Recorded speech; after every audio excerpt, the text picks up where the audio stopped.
When people talk about Tyson Cole and his restaurants Uchi and Uchiko, it's often about how he brought world-class sushi to the middle of Texas. But that's missing the point. He doesn't just make good sushi. He's created a style of food all his own that would be impressive and bold anywhere it was served. Uchi and Uchiko are the preeminent Japanese restaurants in the world today. I really think that we're pushing that boundaries and to make Japanese cuisine in a way that's never been done before.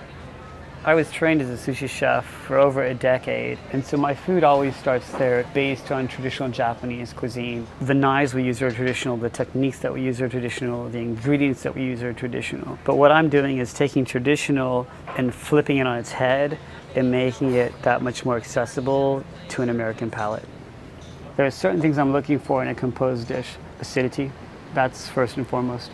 Texture, it has to have some kind of texture. I think that sweetness is something people don't realize the importance of it in food. The last term we always use is goodness, whether it be spice or something that really brings the dish all together.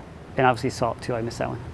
When you taste the food, you notice a really nuanced balance between salty and sweet flavors. It's really interesting to eat it, and you see that a lot in these fruit and fish dishes he makes, like peaches with clams and sea bass with grapefruit.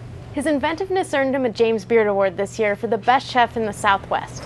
Over time, what I realized was different kinds of fish based on their fat content and based on their textures went really well with various kinds of fruit. Tuna in its purest sense, the texture of it and how soft it is, when you combine it with the brightness, the acidity, the sweetness, and the crunch of fresh watermelon, I think that those two things are perfect together. I love that they're the same color. We take the watermelon, we put fish sauce with it, we compress it in a vacuum sealer so it's more dense, but the key to it is it's temperature dependent. It has to be extremely cold to go with the raw fish, and that way the bite just explodes in your mouth, just kind of makes it this amazing bite that you've never experienced before in your life. The aesthetic of food these days in a restaurant setting is important because it's the first thing that hits the table. I want height off of the plate, nothing too ridiculous or pornographic. I'm kind of in a monochromatic phase right now where I like things that are based on one color palette. I'll tell my cooks, my chefs a lot of times, pull that off and always be like, why chef, why? And I'm like, it's the wrong color.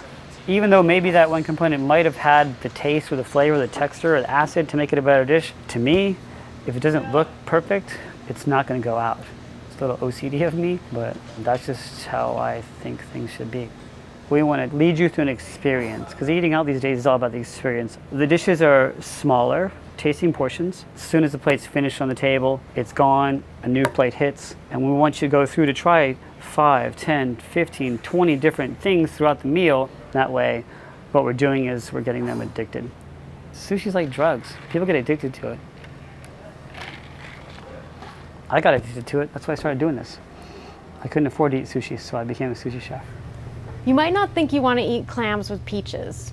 I wasn't sure I did, but when you do, it really makes you rethink all your conceptions about what flavors go together. That's the genius of Tyson Cole's food. To walk through a space and have all these people just smiling and have this grand time and telling you over and over and over this is the best meal of their lives, that's worth the effort. And that's always been my goal as a sushi chef, is creating perfect bites of food.